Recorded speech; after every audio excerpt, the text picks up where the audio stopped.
Well, there you go. It's a Monday, and I picked our alternate open, and very entertaining, almost entertaining as much, Matt, as a World Series. That was a wild, last two games.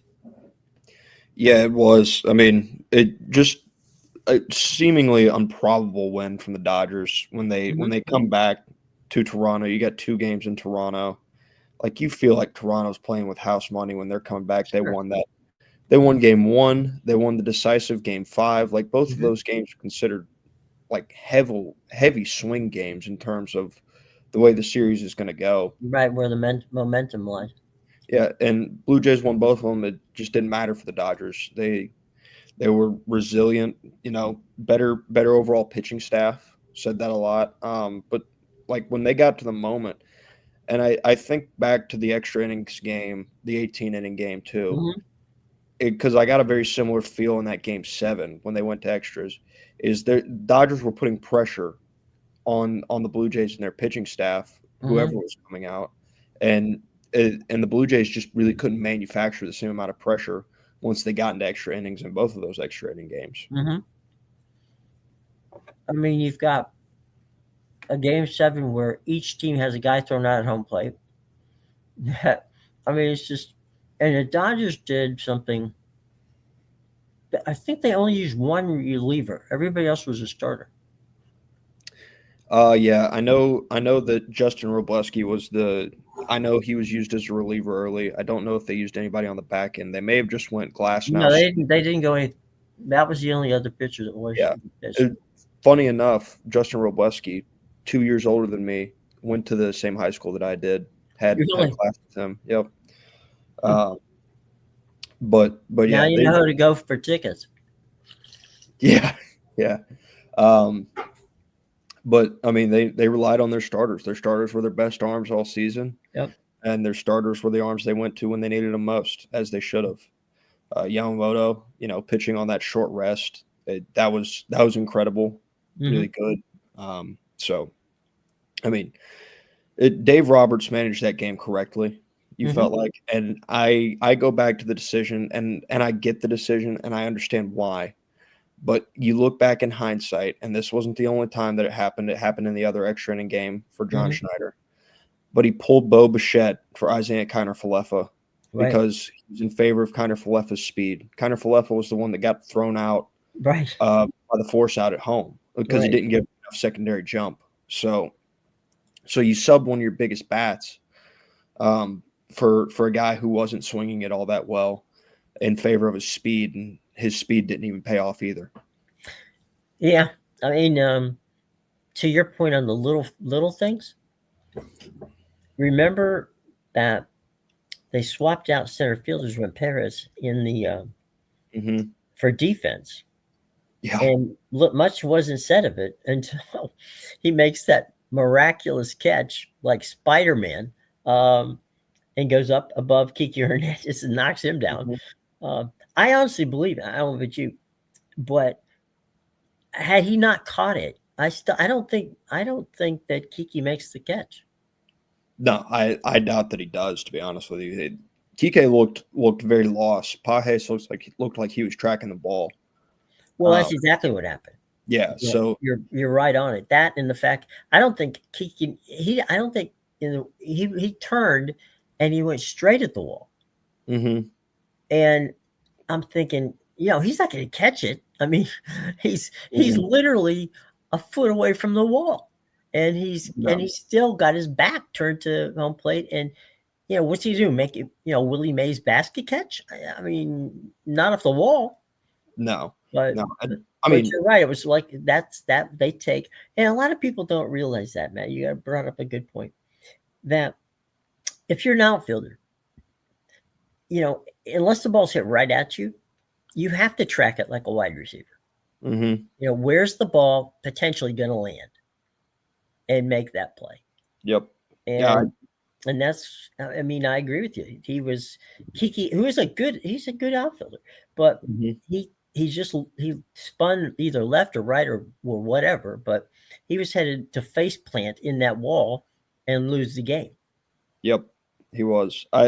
I will say that the Blue Jays, when they are able to finally like reflect on what happened, Mm-hmm. they've got to be just sit there and go, what the hell happened?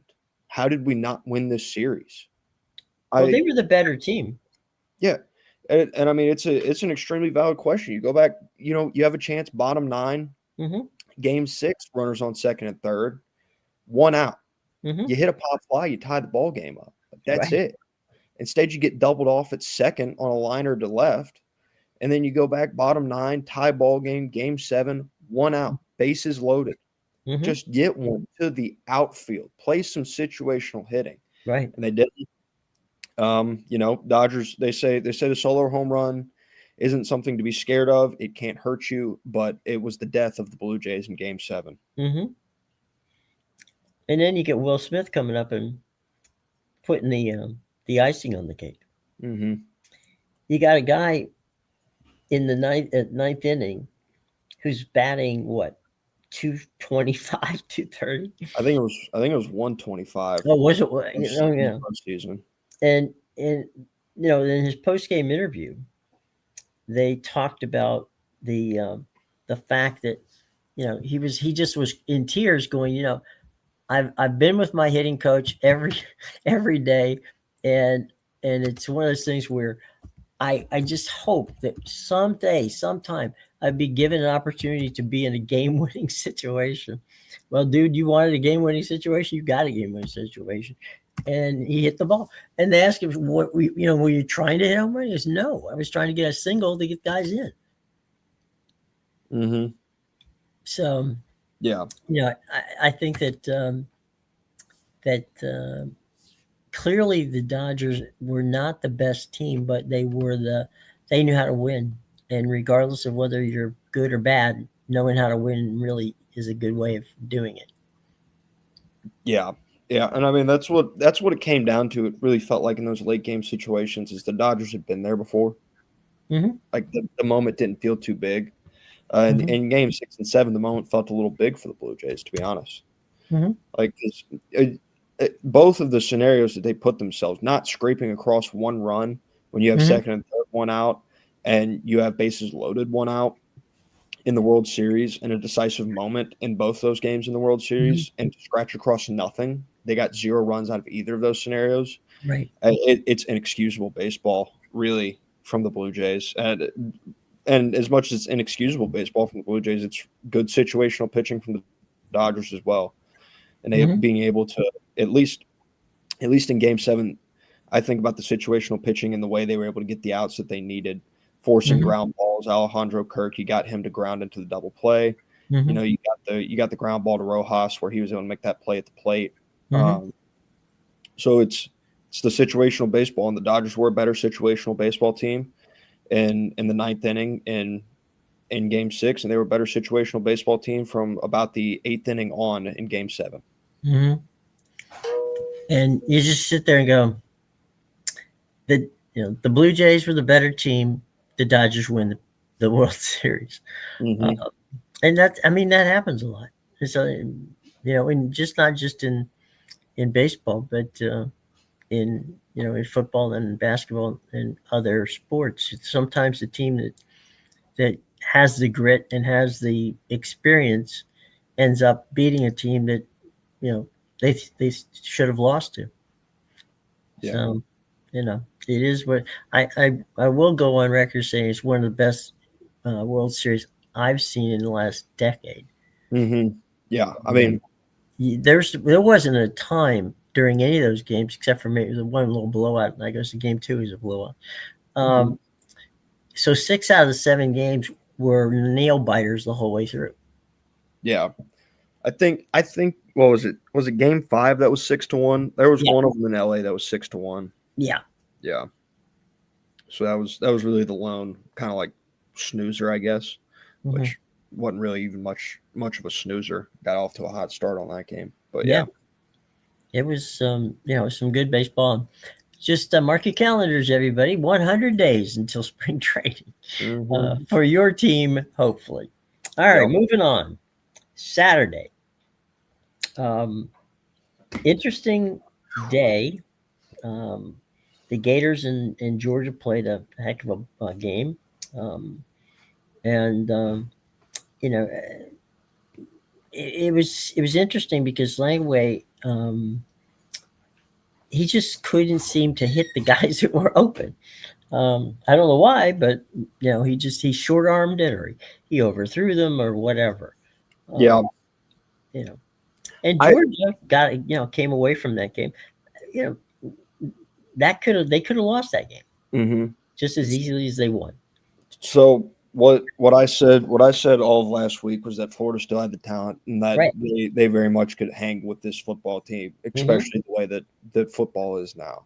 Um, I said what I think when I broke it down, I said they would probably keep it close and Georgia may create some distance in Hmm. the second half.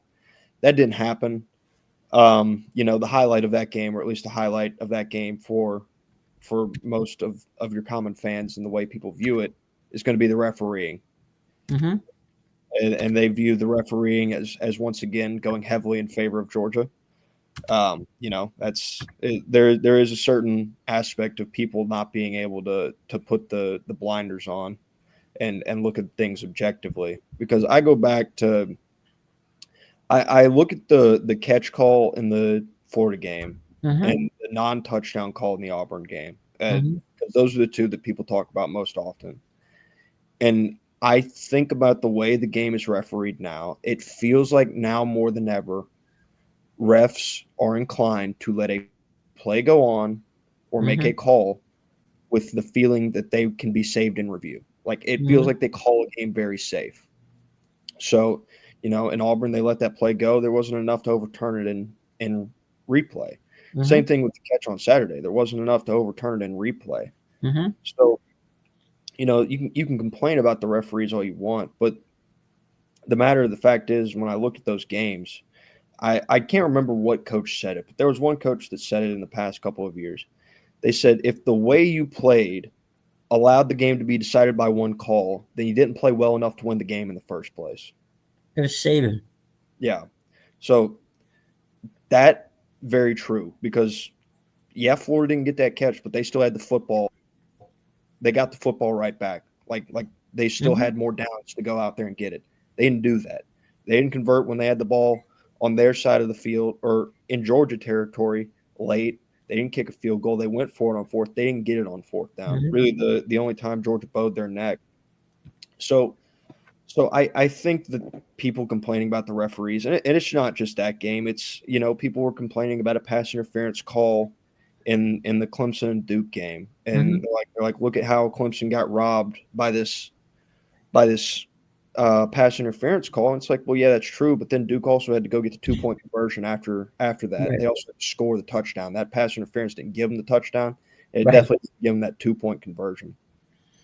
No, So and speaking as a Florida fan, um, I had no beef with it. I mean, I thought, you know what? The only thing that bothered me was just the damn game was so choppy. There yeah, wasn't any flow to it. It was like, I'm watching it. It's like it's not anything to get excited, frankly, or anything to get upset about. I yeah, mean, it was just a messy game.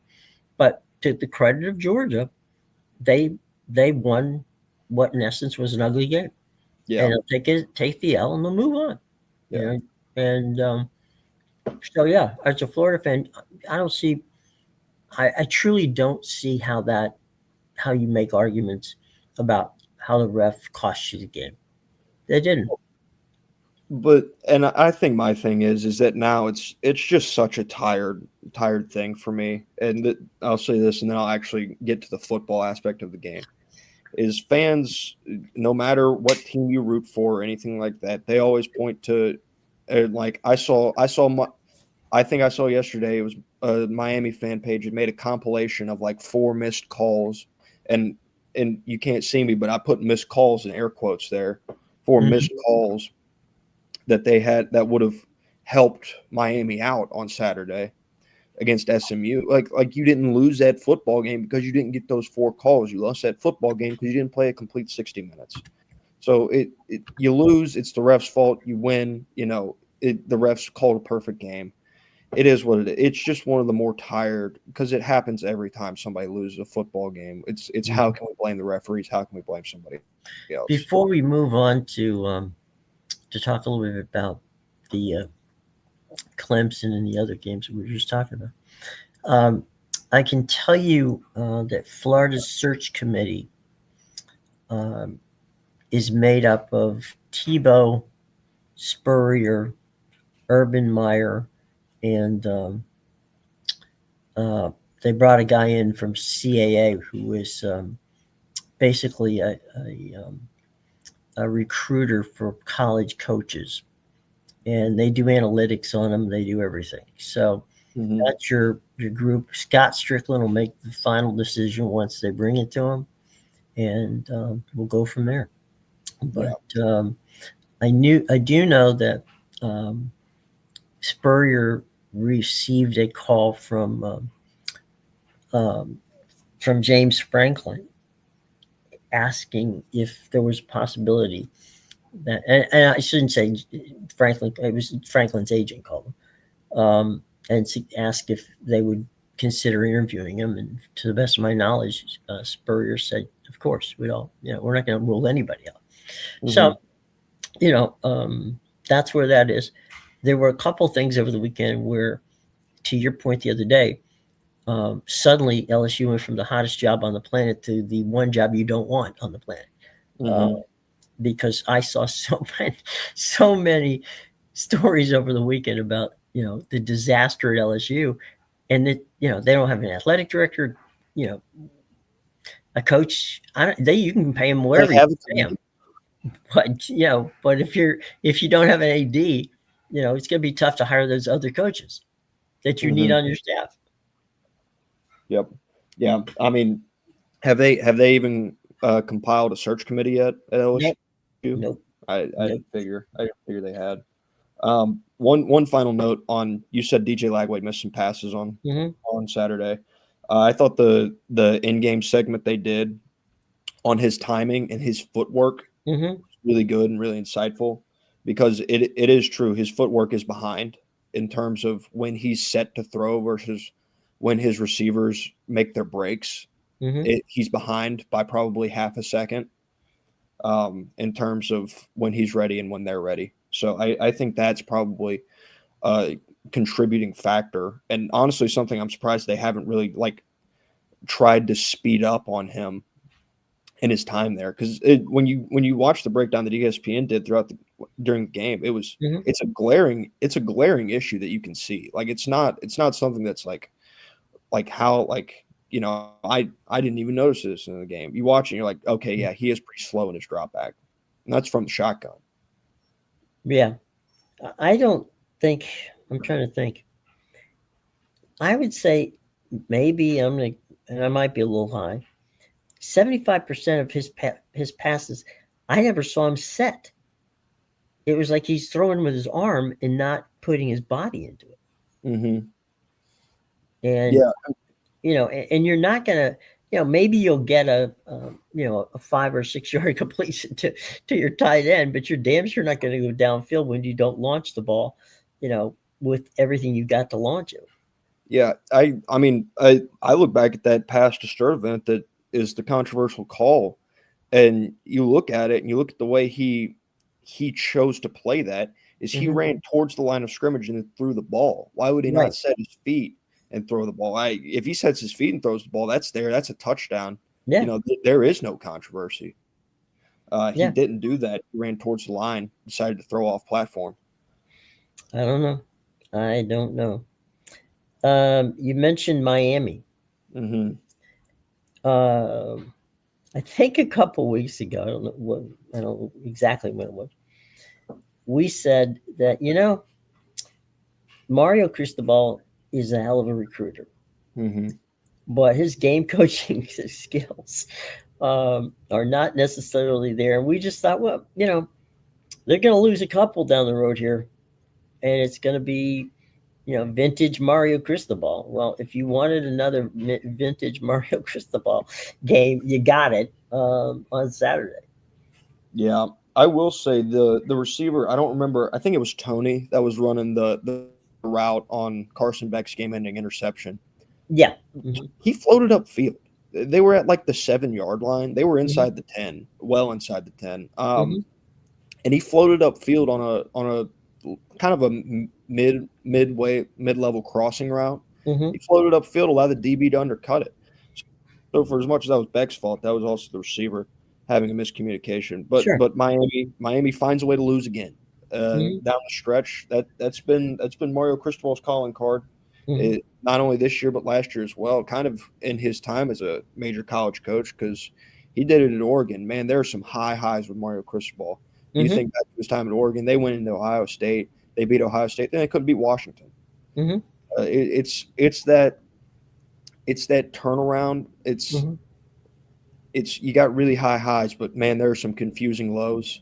And when Mario Cristobal is your head coach, and that's the way it's been.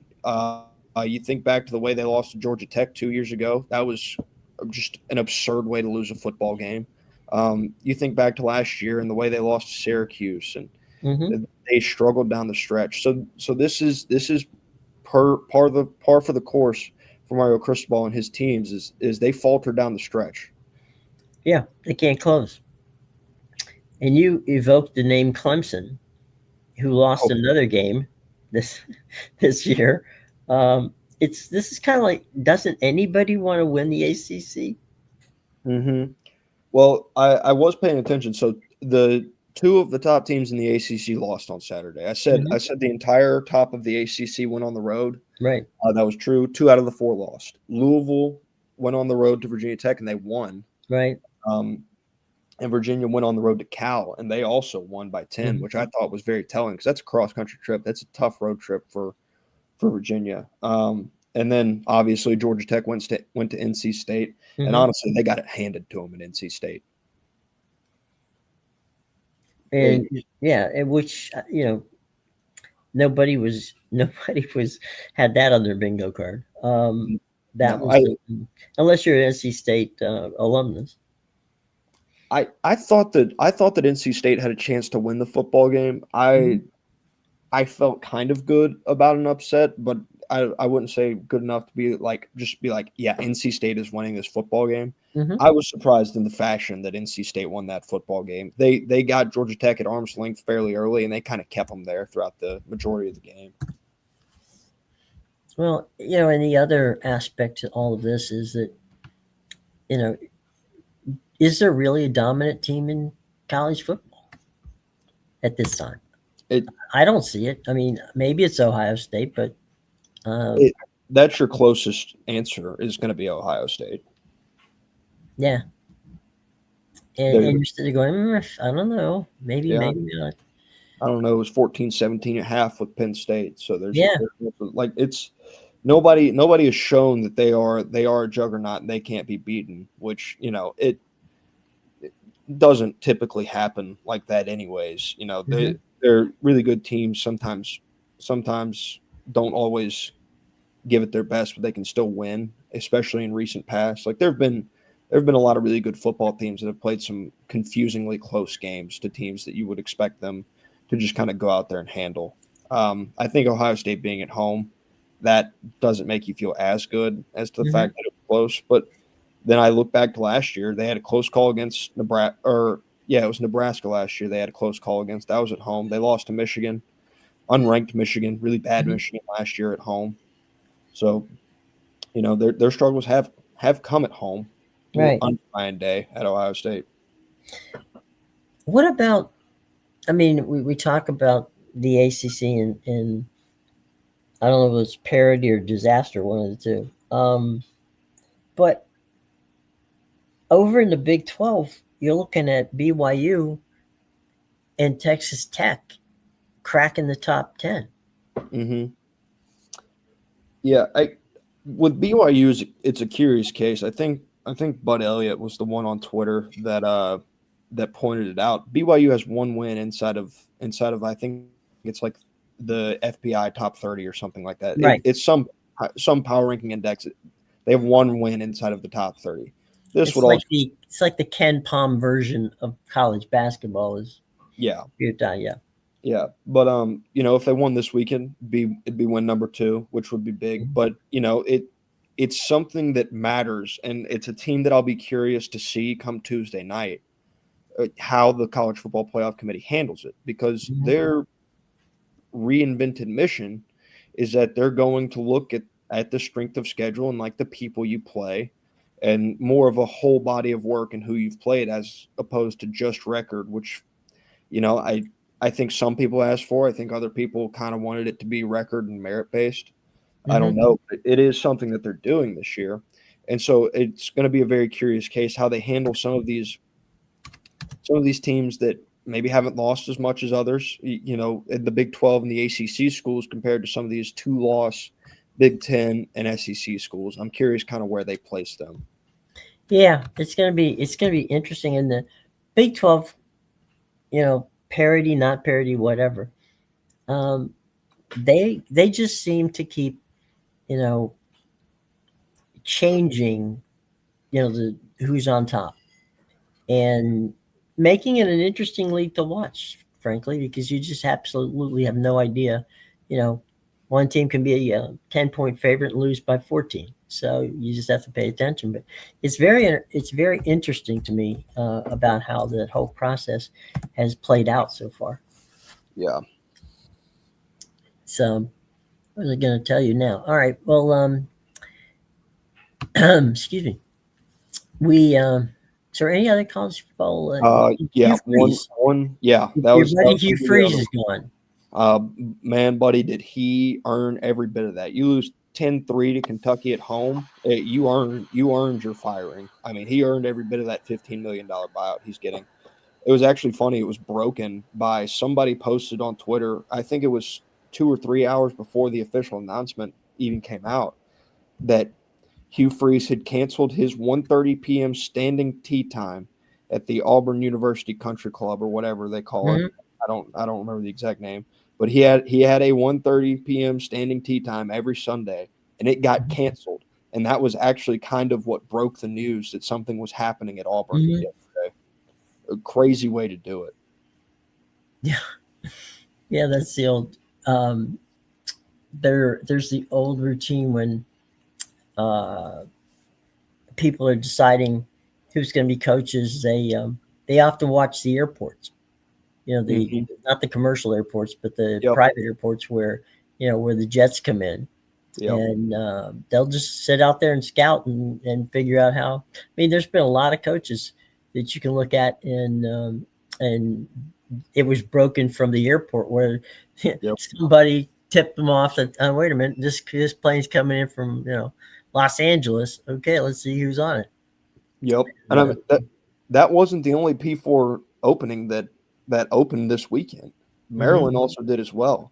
And with Maryland and Auburn both opening, it almost makes you feel like that early in the week stuff, a lot of smoke came out mhm. about James Franklin and Virginia Tech. And it kind of makes you wonder, because correct me if I'm wrong here, but Jimmy Sexton is James Franklin's agent. Yep. So it makes you feel or wonder if James Franklin to Virginia Tech was a leverage play by Franklin, because both Maryland and Auburn fired their head coaches this weekend. And again, we said it as soon as he got fired. I think James Franklin at Maryland is a really good fit, and Mhm. I think they could have the resources necessary to be able to give him everything that he had, or not everything, but a really similar, at least financial deal to what he had going on at Penn State, because that's the flagship program of Under Armour. Under Armour. Mhm. So that's a really good fit. You know, I wouldn't be surprised if he has some interest in Auburn as well. Yeah, I mean, if if you're looking at potential from a standpoint, if you're James Franklin, where do I go where I can get what I want? That's Maryland. If Hmm. you're going to someplace where in 2 years they're going to fire you because you don't do what they want, go to go to Auburn. Yeah, Um, Auburn's coaching staff, the shelf life of a coach at Auburn is what, 3 or 4 years? after Gus, it has been. Right. Which, and you can. I'm fairly certain I remember this correctly, but Mhm. in Auburn's last couple of coaching searches, coaching firings and searches, their Mhm. boosters have been heavily involved, Yep. and it's kind of led them down some paths where they didn't necessarily feel like they ended up with the best candidate. I'd be very curious to see just how involved those boosters will be. If they're heavily involved, I still don't think they're probably going to get a home run hire. To be honest with you, I don't think that head coaches boosters are part of it, and they will always be part of it, Mhm. especially in the SEC. But these coaches that have these boosters, they see these boosters that are over involved, and that's the way they were described. They were described as over involved in those Mhm. previous coaching searches. That's not something that's appealing to them. Regardless of what you have going on, regardless of how many seats your stadium has or how good your NIL fund is, nobody wants a bunch of people that have never done it, have only ever been around it in more of like an auxiliary capacity Mhm. of football, telling them how to run their program. And that's understandable Mhm. because that's kind of what these people do. They come in here and they have an idea of what Auburn football should be and what Auburn football's message is. And Auburn football they don't have a culture. They don't have a distinct message like this is Auburn football. What they have is a couple failures of a head coach, two guys they ran out of town, and this last guy who just stunk it up so bad they had no choice but to fire him. Mhm. So you run Gus Malzahn out of town, and then you follow it up by creating a fake scandal with Brian Harsin in order to fire him, Mhm. uh, in an attempt to fire him for cause. So and now Hugh Freeze was just so bad they couldn't bear keep him on any longer. So it's not again. You look at these places and you're like, well, how would you not want to take that job? Well, you got to look at what's going on behind the scenes. I Mhm. don't want to go to a place where the governor of Louisiana is going to tell me how to run my football program. The Mhm. same way I don't want to go to Auburn and have the big wig boosters telling me how to run my football program. Well, and the reason that both of us thought the University of Maryland was the right place is because literally they will give James Franklin whatever he wants. Yeah. Um, and Kevin Plank will pay for it. Mm-hmm. And he'll write you the check, whatever you want, you can get it. And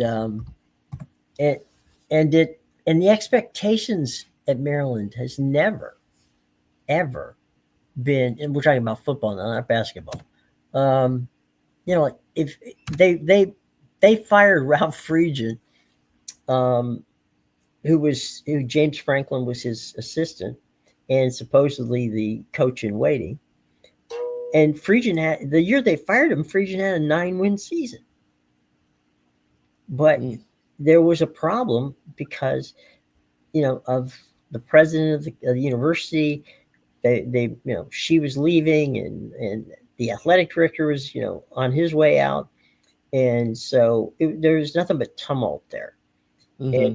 so then they bring in Wallace Lowe, who was the president of Iowa, and they bring him in, and so he brings in a coach, and the expectations have never been big, but the amount, it's like a sleeping giant. They could be big if Mm-hmm. James Franklin shows up, um, Yeah. because he knows the area.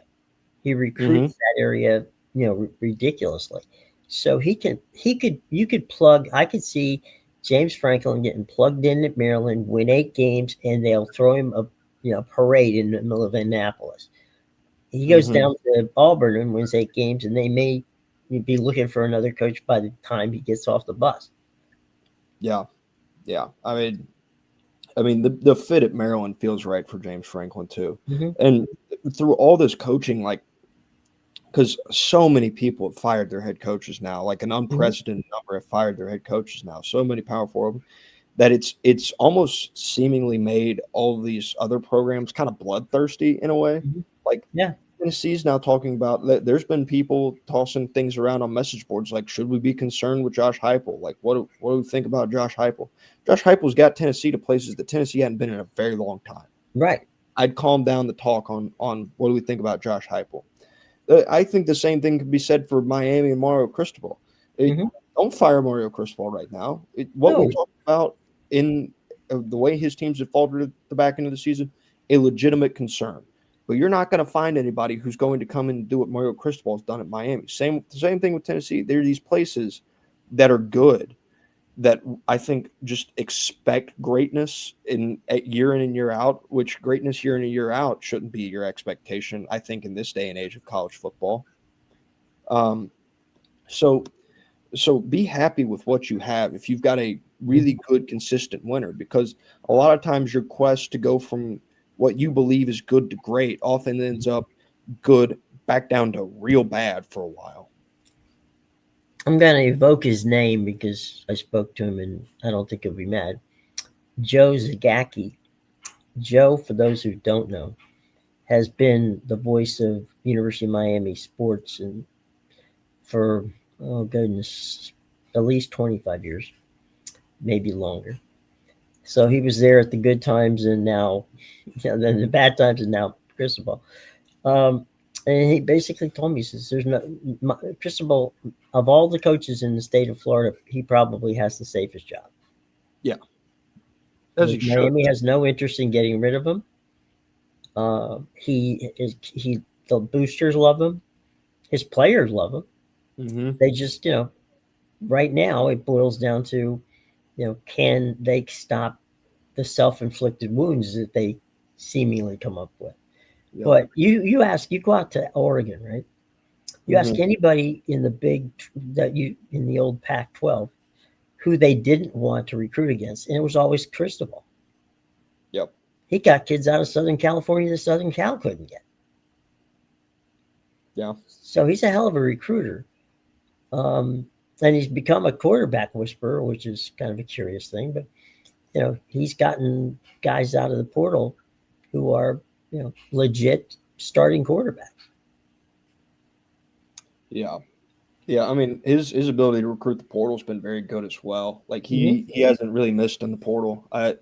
Both quarterbacks he's brought in the last 2 years, so he's done a really good job there. I mean, people don't realize this. Malachi Tony's a freshman. Not only is he a freshman, it wasn't like he was a 5-star coming in; he was a 3-star coming in. Yeah. And this guy's a one of, if not the best receiver on their team. Yeah. He's a freak. So, they've got legit guys. They can recruit, they can evaluate, and they can develop. All things are true. They've just got to figure out how to put together a complete season. And if you go down to Coral Gables and, you're a high school kid and you're going to Coral Gables to take a look at the University of Miami, which is, of course, a private school, it's the combination of Miami, the area, and Cristobal, the coach, makes it almost impossible not to want to come back, and play at Miami.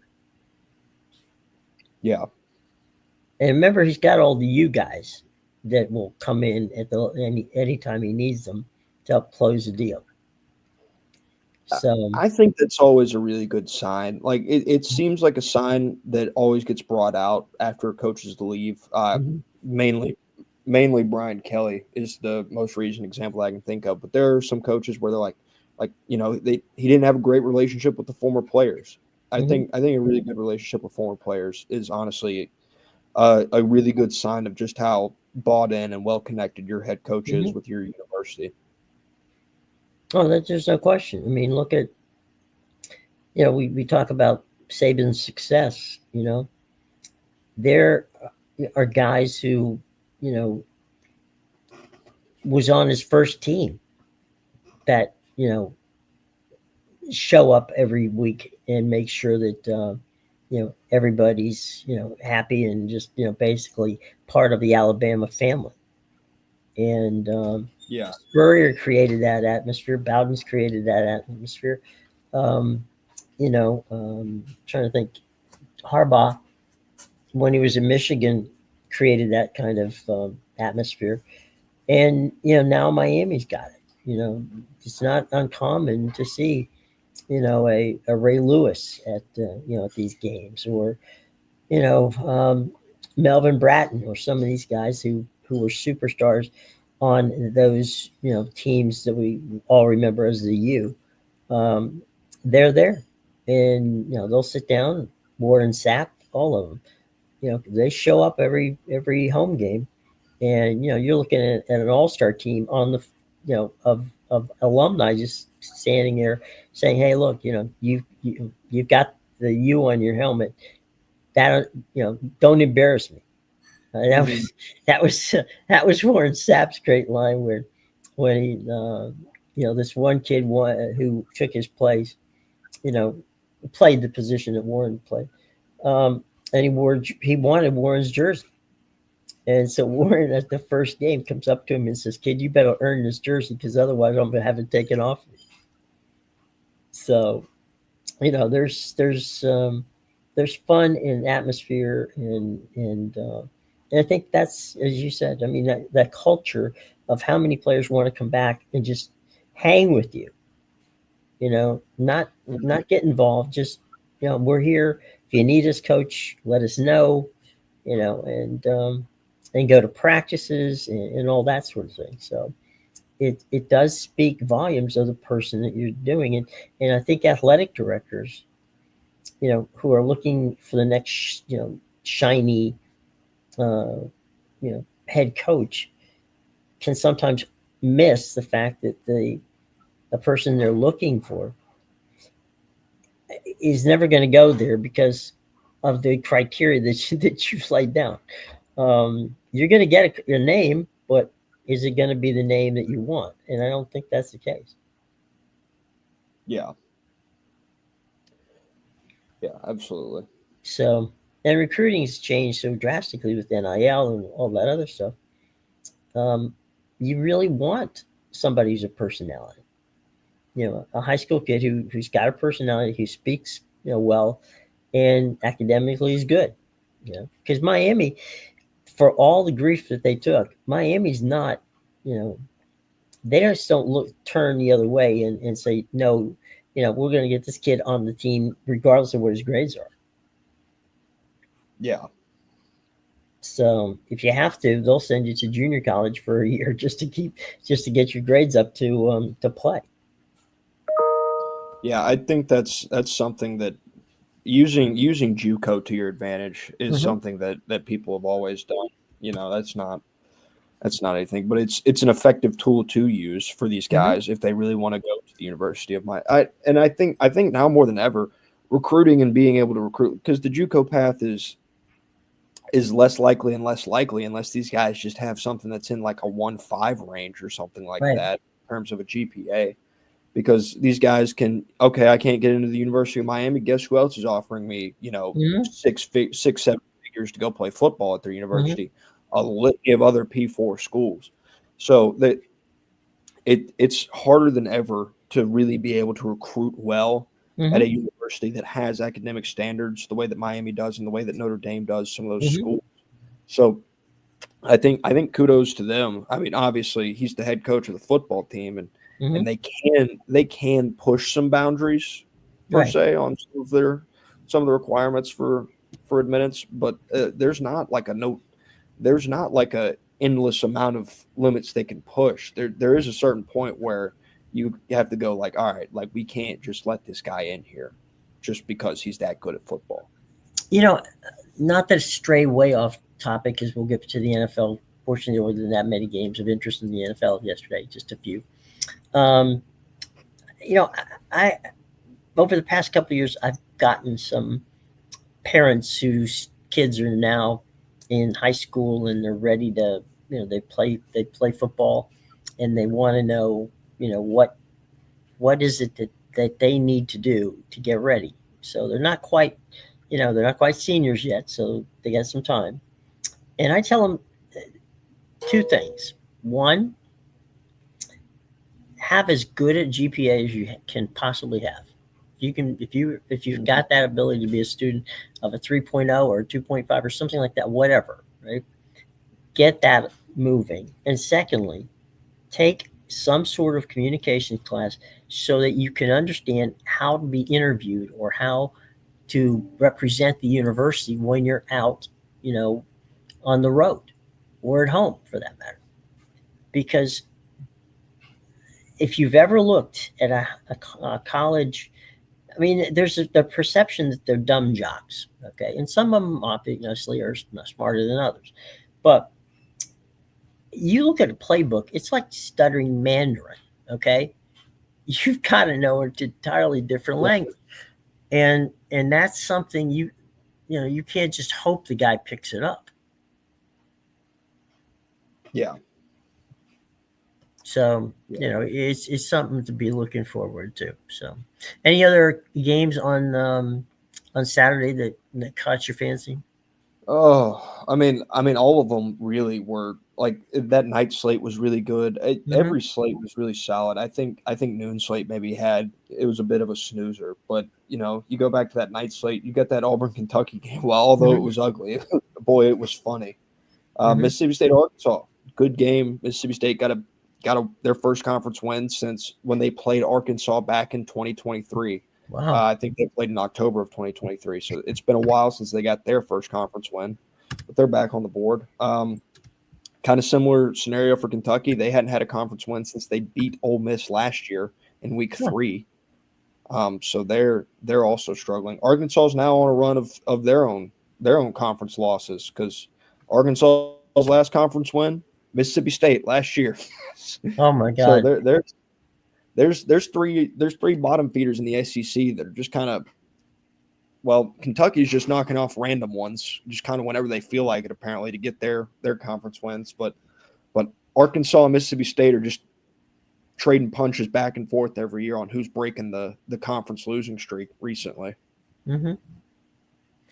It's a wild situation, and it's not going to get any easier. That's for damn sure. Mm-hmm. Um, let's pop over to the NFL yesterday. Bengals Bears. What a wild game that turned out to be, huh? Yeah, that was ridiculous. The Bengals players, offensive skill players specifically, both Jamar Chase and Chase Brown, Hmm. came up after the game and they were critical of the defense. Hmm. I think that's understandable. They gave up 47 points in an NFL football game. And that's ridiculous. You're not gonna win a lot of games giving up 47 points.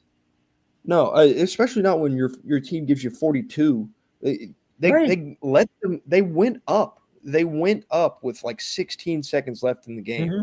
Right. All they had to do was just like some kind of like even if you just ran prevent and let them go down there and kick a field goal, I think you feel better about that than the way they Yeah. lost.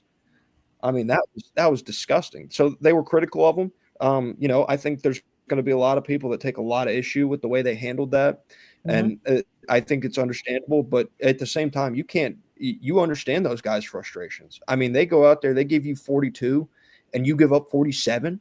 I mean, that's ridiculous. Joe Flacco I had was gonna another say career day, Joe Flacco and had and possibly one of the best career days of his entire career, and he lost.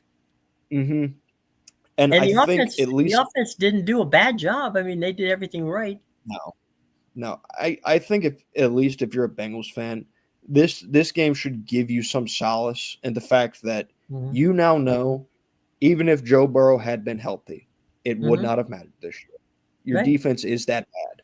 I also Hmm. think it's probably going to spell the end of the time for Zach Taylor in Cincinnati, just Hmm. because when that defense is as big of an issue as it's been over the last Hmm. 2 years, the amount of capital they've put into that offense, and then the last 2 years, the amount of draft capital they've put into that defense. Yeah. You know, right now it's kind of been, to be honest with you, Cincinnati's in a really similar situation that LSU's been in the last couple of years. Hmm. Their offensive line was an issue. That's great. Now you get the offensive line fixed. Now your defense is a problem. Right. And I mean, the offensive line still may not even be fixed, but they have a world of problems. Zach Taylor hasn't been able to figure it out, Hmm. and it's partially on him. And for as much as it is on him, to be honest with you, I think a lot of the blame should probably be placed on the GM, who is in charge of fielding your roster here, and he's done a really bad job on that defensive side of the football. And it's probably going to get a little worse here soon because I would assume that Trey Hendrickson will be on the move this deadline. Yeah. The other thing too is that you look out and say that ownership, specifically the Brown family, who's owned it since its inception, Mm-hmm. are notoriously cheap. Yeah. And so there's players they could get that would help that defense, but Mm-hmm. they come at a price. Yep. So you force your GM to start making deals, not because he wants to, but because he has to, because ownership is not putting up the money to pay top quality defensive players. Yeah. I mean, hey, listen, the hallmark of bad ownership is constant turnover in the Mm-hmm. front office and coaching staff. So, and they've had plenty of it in Cincinnati. They've had some moments of success, but that success is never sustained because it takes the No. money to sustain the success Mm-hmm. that Cincinnati's reached from time to time, and they're not willing to put it forth. I mean, you can see that in Shamar Stewart's contract negotiations. You can see that Mm-hmm. in Trey Hendrickson's contract negotiations. Yeah. Similar things can be said for when they were talking contract with both Jamar Chase and T. Higgins. Yeah. Absolutely. Vikings get by the Lions. That was a, I don't know that you'd call it an upset, but it was JJ Hardy looking pretty good yesterday. Yeah, really, really surprised with the way JJ McCarthy played. He played well. Mm-hmm. The Lions secondary isn't fantastic. That's been pretty well chronicled this year. They've battled some injuries back there. But still, regardless of the health or skill level of the Lions secondary, that's still a really good football team that you went on the road and beat. Yep. Let's jump over to your Falcons there. A missed extra point, really? Isn't there anybody in the state of Georgia that can kick a football? Yeah, apparently not. I did a write up and I dove into some of the stats on Quick, kind tell of them the where they can find it. We want to make sure that people read it. Sports Talk Georgia should be on the homepage. It Okay. is It is the Falcons. I think Lead it's the story. Falcons struggle. Yeah.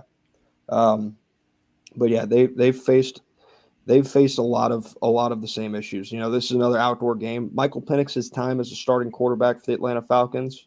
He's played 4 outdoor games. He's 0-4 in those outdoor games. And to be honest with you, when I started diving into some of the stats, I really thought there was going to be something that kind of stuck out as like, hey, this is kind of why you're seeing these struggles offensively, and there isn't really. I guess the biggest thing that I saw in losses is that when the Falcons have lost so far this year, Bijan Robinson has not been an effective runner of the football. Mm-hmm. In their wins, I think he averages about 6.7 yards a carry, and in their losses, I think he's about 3.7.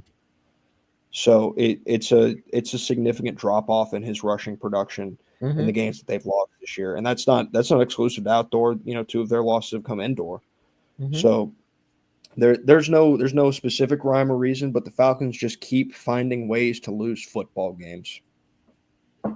They should write a book on it. They're getting good at it. It's incredible. So Indianapolis, the Colts found out that the Steelers actually on a on a on an interesting day, they literally can play. They can literally play defense, which is what they did yesterday, and JJ Watt looked pretty good. Yeah, I mean, hey, they stopped an offense that had been really good Mm-hmm. so far this year in Indianapolis. They stopped. I think more impressive than anything, they stopped Jonathan Taylor almost entirely, which Yeah. has been a near impossibility. Mm-hmm. Daniel Jones was 31 of 50. He threw for 342 yards and a touchdown, but he also threw 3 picks. Right. So, And they had they had really, one or two stripped. I think they stripped 4. They stripped 4 times. I think they got one of them. yeah. And so when you combine Jonathan Taylor having 14 carries for 45 yards, Daniel Mm-hmm. Jones having 3 interceptions, that's not a recipe for success No, anyways. you're gonna win They me only that. lost by 7 though. Yeah. Yeah. No, look, I They think only lost by Pittsburgh was 7 on the happy to get road. out of there with the win. Mm-hmm. And next week, I think that Falcons defense is going to have their hands full in Berlin at 9:30 in the morning with Jonathan Taylor. I don't Mm-hmm. think the Falcons are going to be able to stop that running game. They weren't able to stop the Dolphins running game. Yeah. I really don't think they're going to be able to stop that Colts offensive line and Jonathan Taylor. Yeah. It's a very interesting situation from that standpoint. Dave Canales has got Carolina playing well. They had a good day yesterday. Um, I guess the game of the day was the Colts and the not the Colts. I'm sorry, the Chiefs and the Buffalo Bills. Yeah, the Chiefs and the Bills. Just in terms of like the game itself, the Yeah, Raiders and the Jaguars was a was much a better game. fantastic. Yeah, failed 2-point conversion by the Raiders. Finished Hmm. that one off. Yeah, Chiefs Bills. Surprisingly enough, Bills last 5 regular season games against the Chiefs, they're 5-0. Yeah, The last 4 postseason games between the Chiefs and the Bills, Chiefs are 4-0. right, So Bills can beat them in the regular season. That's not an issue. right. They got to figure out how to beat them in the playoffs. Yep, yep. There's they're that team that has got your number when it really doesn't matter, and Hmm. uh, and that's seemingly what's going on with them. And I'll tell you what, there's controversy here in the Washington area Oh over yeah, why in the world is Jalen Daniels playing when you're 28 points behind, and yeah. then he goes and gets his leg injured, and it's quite possible that he may not play, for at least 3 weeks, and perhaps not the rest of the season. Um, Jim, did you actually see what happened to Jaden Daniels by I, chance? I did not. No. Okay, well he's done for the year. Okay. And it was his elbow, and Oh, that's right. I'll It was on his non-throwing yeah, arm. yeah, I'll save you the watch. He's not coming back this year. Okay. That was disgusting to watch, to be honest with you. Um, yeah, gruesome injury. Same area of the field, same team that RG3 suffered one of his ACL tears. So some deja vu there for Washington fans, Mhm. and there's two sides of it, and I'm always going to err on the side of I don't like having your best players in the football game when there Mhm. isn't a reasonable chance for you to win. Um, but there was also that other side of it, and John Gruden talked about it this morning on the like Wake Up Barstool show on Fox. Mhm. Saw a clip of it where he talked about. He said that is true, but there is also a part of Washington and that coaching staff that probably wanted to get them some rhythm and Mhm. flow back in that offense late in that game when they felt like they had the reps available to do it against another Mhm. team, because Jaden Daniels has been out injured, and they haven't really gotten that offense going since he's kind Right. of came in and out from injury. So I understand trying to get your guys reps and trying to get your flow and your feel back in a situation where you kind of feel like you have the reps available. But it was a rough injury, and it's going to be a tough look and a tough answer for Dan Quinn when he has his press conference. Yeah, which is in about 2 hours. Um, it's because they will have had the MRI done, and Hmm. they will know pretty much what's going on. I know that earlier, I don't know if it was in warm ups or where. The reason I said the leg injury because he had tweaked it, and at Yeah, game time he looked fine, but prior to the game they showed some video where he was kind of limping along. Um, yeah, and so I thought when I heard he had been injured, I thought without going to stats or anything else to find out what happened. I just off the top of my head thought, oh, okay, well then it had to be his his his leg flared leg, back up. but then you brought up something I forgot, and that I had also heard that he had injured his non-throwing playing arm, and Yeah. uh, and people forget. Okay, it's non-throwing, right? But Hmm. you still have to catch the ball when the guy snaps it to you. So Yeah. that arm has to work regardless Yep. of whether or not you may think it's nothing big, but it's a big thing. Yeah. Yeah. I mean that one's gonna take a while to heal.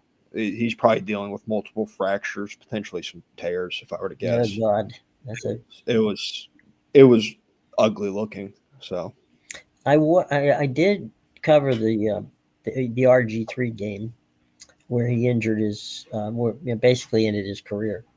Um, hmm and that was one of the most bizarre days that I can remember because if you recall, he got injured against against Baltimore with 2 games left to go in the season. Mm-hmm. So he's gone. He goes down to James Andrews down in the Guru in Alabama to see what's going on. They tell him of the injuries, and they say, can you play? Well, in theory, yeah, you could play, but you maybe shouldn't play. And Mm-hmm. Kirk Cousins, if you recall, who was his backup, who was drafted in the same draft as him. So they drafted 2 quarterbacks. Came in and afforded himself pretty good. I mean, he won those 2 games. They go to the playoffs to play the Seahawks. All of a sudden, RG3 wants back, does some practice during the week. And so James Andrews literally flew up to watch the game on the sidelines. Shanahan, he goes down in the first quarter. Shanahan is looking at Andrews. Andrews is looking at Shanahan, going, you know. And remember, those times they didn't have the tents that they pop up at any given time. So Mm-hmm. Andrews literally asked RG3, "I need to see your leg," Yeah. and Robert said no. Robert said, "I got to go back out on the field." And Andrews goes, "You better be careful with that leg." And he goes out there, and if you remember, nobody touched him. He literally, he took a snap, he went to cut, and he fell down. And that was it. He retore stuff, and that was the end of his career. So, I get you putting Jaden Daniels out there. That's fine. He's a competitor. He wants to do everything he possibly can to win. But at the same time, he's also a kid that's coming back off an injury. Maybe you just Mm-hmm. give him a rest and say, you know what, we got you this week. I mean, that's actually what Baltimore did with, with Lamar Jackson. He could have Mm-hmm. played the week that he took off, but they said no. It's what Minnesota did with JJ McCarthy as well. Right. So I mean, there is a certain point there, or not a certain point. A part of your job as a head coach is you have a responsibility to those players to act in their best interest. Mm-hmm. And when you send guys out there, the way that some of these guys have gotten sent out, then you're not acting in their best interest. When you send him out there for that drive that late in the fourth quarter, you're not acting in Jaden Daniels' best interest. I get it. You want to get the reps, whatever. This guy hasn't been healthy. He wasn't 100% coming into this game. Why is he playing this late? I know it wasn't his leg that he got hurt, but why is he playing this late? A guy who's dealt with injuries. So it's just a really, really puzzling decision overall, because I would be very curious to go into the thinking and the mind of Dan Campbell and that coaching staff, the conversations they had where they ultimately decided to put him back out there. Yeah. And, the players themselves have a responsibility to know your own body. And, I've seen coaches take guys off the field. I've seen coaches put guys on the field that shouldn't be. And so it's, as you say, it's a two-edged sword, right? You want to get the reps in for him because it's garbage time. You're not going to win. At the same time, you're out there and everybody's playing loosey goosey. You could get smacked down and hurt in something that you literally had nothing. It was a throwaway play. So I don't know. I'm not the coach of the Washington football team. Probably a good reason for that. But at the end of the day, you can't abuse these guys. There's only 32 of them in the National Football League, and starting quarterbacks are there's no way that that Washington moves anywhere forward with Marcus Mariota, and I mean no disrespect to him, at the helm. That takes away the running ability that gets you, perhaps some more sets of downs, makes the game longer for you, and you basically can control the ball. You can't do that if Jaden Daniels is on the bench. Yeah, absolutely. So, absolutely. Whoever's call it was, ultimately, to me, it rests on the player. Yeah. Because you could say, well, gosh, he's fighting for his job. Jaden Daniels is not fighting for his job. No, he's not That fighting job is anybody for there. his job. He's not going anywhere. And if he were to have walked into, the coach's office, on Monday and said, you know what, coach, I just came back from the doctor, and he says, we're not going this week, maybe not even next week. Mm-hmm. But players usually aren't wired that way. No, they aren't. And they don't want to say that. And so, hell, Baker Mayfield, I think in the game last week, I think he got hurt. But Baker, is one of these guys who plays, and that's what cost him dearly in Cleveland, was he played when he was hurt. Yeah. And rather than, call it on himself and say, hey, okay, gotcha. I want to play, but if I do play, it's not going to be a very pretty situation. Yeah. I also think it's kind of important because think about the way that people it's stuff that the media kind of drags people for. I mean, Carson Wentz was playing on a torn labrum when he played Thursday Night Football against LA. No, that was terrible to watch. Yeah, Kirk Herbstreit was like this is he was kind of giving it to him. Nobody knew that he was playing with a torn labrum. So you go out there and you play hurt. Everybody criticizes your performance. You don't go out there and you're hurt, and everybody's questioning your commitment to the team from the outside. So, I don't think the teams are necessarily questioning the commitment from these guys, but you have media noise, no matter which way you choose to go about an injury situation, it feels like. They teed this up before the season. I mean, they said, okay, well, they drafted Jalen Daniels. He escaped last year without getting hurt badly. It's only a matter of time. It's like, well, yeah, okay, fine. That's you rarely see a player, especially in the National Football League, especially a quarterback, who doesn't get tweaked from time to time. It's going to happen. So at the end of the day, I don't know what to tell you, boys and girls. The boy is the boy, the gang is the gang. I got nothing in that regard. You just have to take a deep breath and roll with it. And I will give that credit. I give credit to some of these baseball guys. Some of these baseball guys will say, you know what, I'm not ready yet, or they'll go out and do a rehab start, right?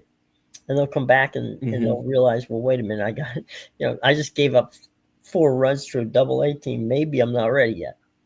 So, but then again, the season's longer, and the shelf life of baseball players are usually longer than shelf life of football players. Yeah, if you're a baseball player and you've missed 10 games, what's another out of 162? Yeah, if I miss 20 games in a baseball season, guess what? I got 142 other ones that I can go play in. Right. So there's ample opportunity there. That does probably change the shift in thinking. Well, in the same way, they do load balancing, the same way they do load balancing in the NBA.